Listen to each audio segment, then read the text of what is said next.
If you're new to the channel, you may not know how I feel about Taco Bell, but I've been saying for the last year that they've been on like a Linsanity level run. Everything that they seem to have dropped has been really good, and they just keep coming out with new things virtually every month. So today's is no exception. We went back to Taco Bell because they have two new items. Now, these are similar to drops they had before. We have the Caliente Cantina Chicken Nacho Fries. I practiced that so many times before I recorded this. And the Cantina Toasted Chicken Cheddar Street Chalupas.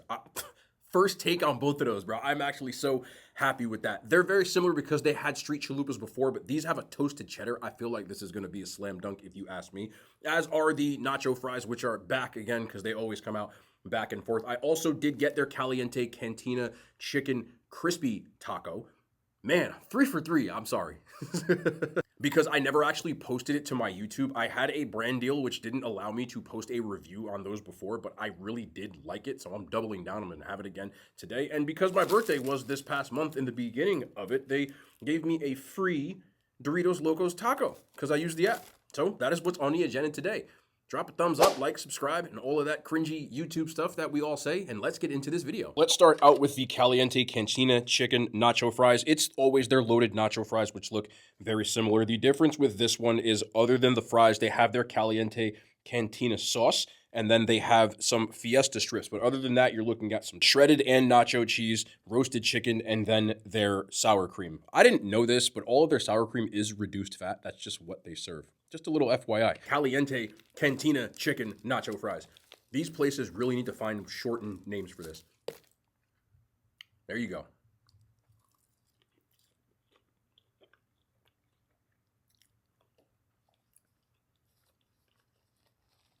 These are a hot mess.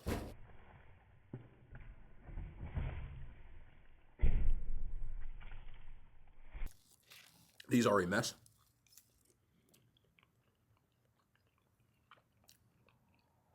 In my opinion, and I have to say that every single time, I like their Caliente sauce. I really do. Again, as a Diablo sauce fan, it has that same lime kick and a good amount of spice. For a chain restaurant, I think it is spicy compared to what other people call spicy. If you go to a chain restaurant, you're not going to get anything that is like ghost pepper hot or something like that. It's just not going to happen. They can't do it. They probably end up getting sued when somebody tried to eat it and then got messed up by it. They had to pull one chip Packies.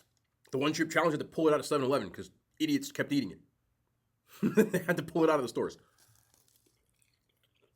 So, you're going to be hard pressed to find something like that. But, other than that, you got the cheese, the chicken, the nacho fries, and the sour cream. Extra crunch from the Fiesta strips. It's pretty much self-explanatory in my opinion. You kind of know what you're getting with this. It's all going to come down to whether you like the sauce. And I will give a warning again.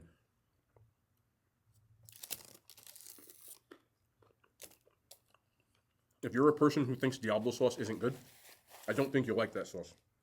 One of the weirdest things that I've heard or comment that I've read, and it was a bunch of people, they said it tastes like Fruity Pebbles. It's crazy. I don't get that. But if you do, I can't tell you you're wrong. Opinions are opinions. I hope they keep this on the menu. But y'all gonna ruin that for me, apparently. Because a lot of people don't think this sauce is good, and I do.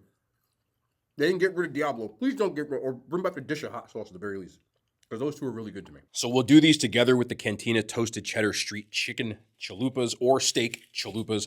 They come in two different ways, so that is what they look like. The main difference between the street ones that dropped last summer is they have that toasted cheddar, but if you've had chalupas, it is the exact same thing. The other thing that's on this is a chili lime crema sauce, and then onions and cilantro. And then here is the chicken version. Now, for whatever reason, they did have two different people. When I saw them cooking in there, there's way more chicken than steak. So we might like the chicken more. But either way, I do feel like these are going to be a finger roll. We're going to start with the steak for the first one. Look at that toasted cheddar. I love that on chalupas.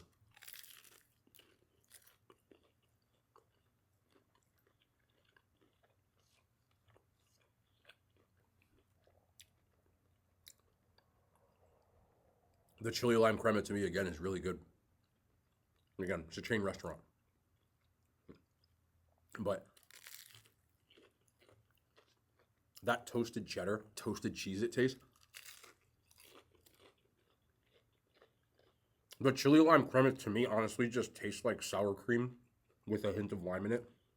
When I say hint of lime, I'm talking like a hint of lime Tostitos hint of lime, which is a flavor I really like. And then you get the onions and the cilantro, which I think that like that's how you want to have a taco. Just a word of advice, and I say this every single time, but I'm going to say it in every single Taco Bell video that I do. If you want to try these, I highly advise getting the Discovery Luxe Box, which costs $9. You get 2 of these. You get a taco. You get a choice of like a dessert or a nacho chip and cheese and a drink. Otherwise, these things are $5 plus depending on where you live, which to me is incredibly expensive for smaller items. I personally didn't get that only because I wanted to try different items that are presented in the box, and it would have just been wasting food and trying to find somebody to give it to. So I bought them individually, which cost me a little too much money. But either way, I think that the steak one is really good, but the chicken is actually my favorite with that toasted cheddar on here. I'm definitely going in for the Cantina sauce, but I want to get the first bite with the chicken, the cheese, and everything else in here.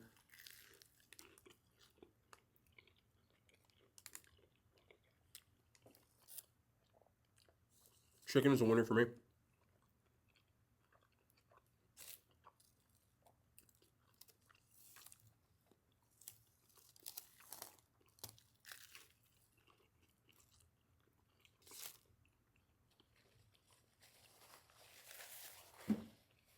There should be an option to toasted cheddar everything at Taco Bell.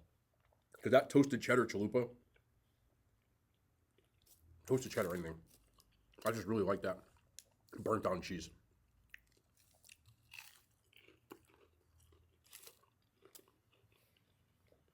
The issue that I had with the original version of this is I thought that the shell was kind of chewy. It's not present in this at all, and probably because they had to fry it with the cheese on there, so it's just crispier. And that changed what I didn't like about the first one. So the run continues because I like both of those. My preference is the chicken, but their slow roasted chicken is my favorite thing. And if you ask me, I would get it with this Caliente Cantina hot sauce. Names are too long. You can't go to the Bell without a blast.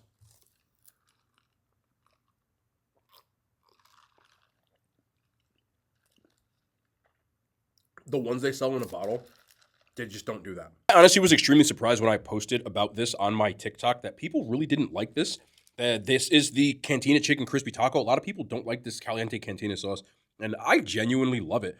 It is definitely a taste that if you like Diablo sauce, I think you will love because it has that same citrus kick in it. But the crispy version was my favorite. So you have the melted on cheese with their crispy taco, and it's just the chicken and the Cantina sauce, which, again, I really enjoyed. Let's get that crispy Cantina chicken taco. Forgot the Caliente in that one.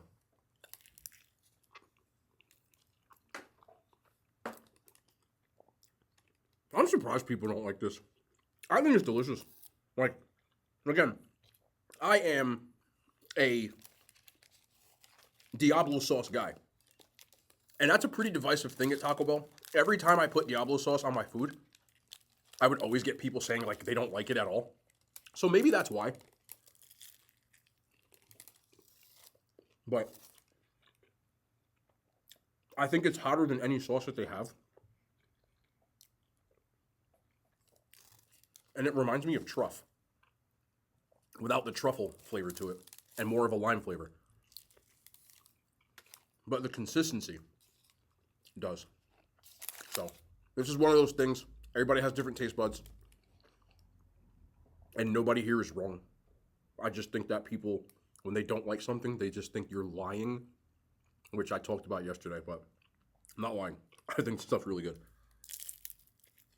And then finally, we have the cheesy gordita crunch, which I got with the Doritos Locos Taco. They didn't really do a good job of this. I'm be honest, this was an event at Taco Bell today, but I ended up getting beef in this because I couldn't change it or they would charge me extra, and it was supposed to be free. So we're going to try that today as well. This actually might go down in history as the laziest cheesy gordita crunch I've ever seen, but it took me 30 minutes to get my food at Taco Bell today.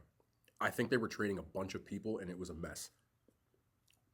It is what it is. Let's try the ground beef, though.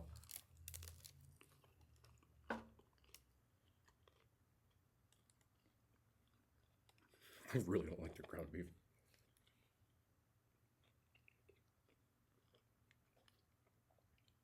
I don't really like the ground beef, bro. Like, I think it makes everything at Taco Bell worse. Everything. You ever watched any of my reviews when I get Taco Bell? I almost always, unless it's like steak or something like that, I almost always sub the chicken. My crunch wraps, everything. Just sub the chicken. This doesn't help that they did like this is they literally did this was like here, take it. We have to get the hell out of here because I got stuff to do. That's what it feels like with this one. Let's try it in here. No, this sucks. It's crazy because they gave me a lot. It's crazy because this is actually a record for the amount of ground beef I've gotten in a Taco Bell taco. But it's like a mix of the consistency, the fact that it makes everything soggy, and the taste of it. That I'm trying to like rinse my mouth out with something else. Let me just. I really just don't like it. So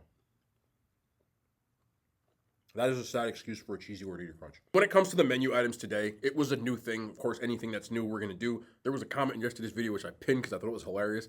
They said, "See you tomorrow at Taco Bell." You guys know what it is. If it's new, I'm gonna try it.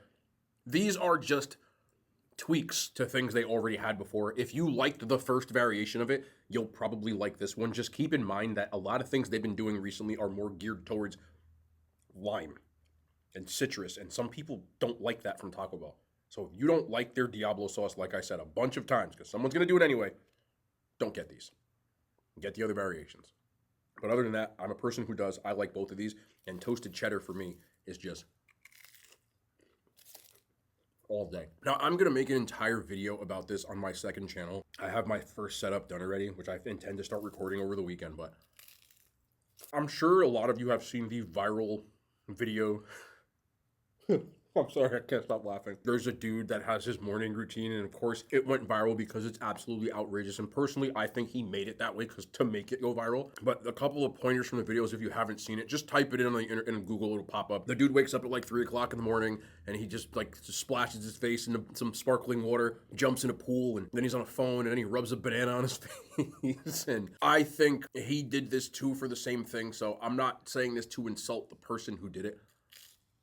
I think they know what they're doing when they do this, but people in this alpha male sphere have gone so over the top now that it's become like a literal meme to me, and it's just a joke. I saw another video I'll talk to you about too. I'm gonna go on a deep dive in this though, because I can't stand it anymore. The first guy was talking about how real men stand and sit, which is insane to me.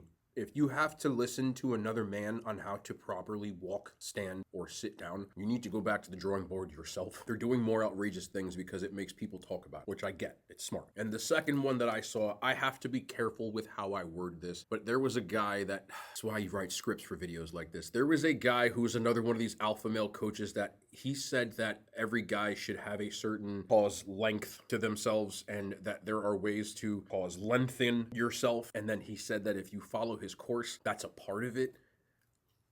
I'm well aware that my demographics is like 80% male on this channel, but if you feel like you need to go to a meat coach, you need to go back to the drawing board, and it's a shame. I think most people take it for what it is, for the banter, for the laughs, for the memes, which you should, but there also, I do think, are a small percentage of men who actually look to these guys for guidance, because giving them props, most of them are in great shape. Most of them look the part. They dress well. They tend to look like they have a life of affluence. Most of them, you don't know what they really do for a living, so I'm not sure where that comes from. My guess is if they're selling you a course, it comes from the courses that they sell. But either way, a lot of guys out there who want to build a little more confidence, want to have a little guidance towards that. It's the equivalent of how when I was younger, a lot of us as 16, 17, 18-year-old guys would go to the gym, not know what to do. We were looking for guidance, and we'd find the one jacked guy in the gym, and he'd give us all kinds of fitness tips on how to work out. Once I went to college, I realized he had no clue what the hell he was talking about. A lot of them were enhanced gym bros, and a lot of them were guys who happened to accidentally get into shape. Anybody who goes to the gym knows that just because someone's in shape doesn't mean they know how to tell you how to get in shape. Last story before I get out of here, because it's hilarious and it pertains to the same subject. When I graduated college and got my master's, I came back and started working in gyms. When I got to the gym, there was a really huge dude. He was like jacked out of his mind. Dude used to come to the gym with Tupperware. I'm not joking with you. It had dog food in the Tupperware, man. Dog food in the Tupperware. When I asked him, I said, why are you walking around with this Tupperware? And he opened it up and I could smell the damn Purina. Like, I almost threw up. Do you ever smell wet and dry dog food mixed up? As a person with dogs, I try not to get too close because the wet food, anyway, he said it's got so many calories and stuffs in there. You see how jacked dogs are. So I started eating it because that's how I got big. And when I calmly tried to explain to him that there's food meant for human consumption that is calorically dense, or even like weight gainer shakes that you could take, he said, nah, bro, let me do what I do. And I said, okay, no problem. The problem was the next day, there was a dude that came in with some fucking Purina and he was eating it and he was like a 16, 17-year-old, 18-year-old kid. And that is a perfect analogy of the alpha male stuff that I see. You get too many young kids that need guidance, too many younger people that need guidance, and they'll eat the proverbial dog food. The deep dive is going to be nuts. So make sure you check that out on the second channel. In order to do this, you have to do research, and I've been doing so much research that I can't handle this. Dog food, don't take no meat enlargement courses, bro. But that's going to be the end of the video, and we'll be back tomorrow. More content and the hand signs. They made it to YouTube.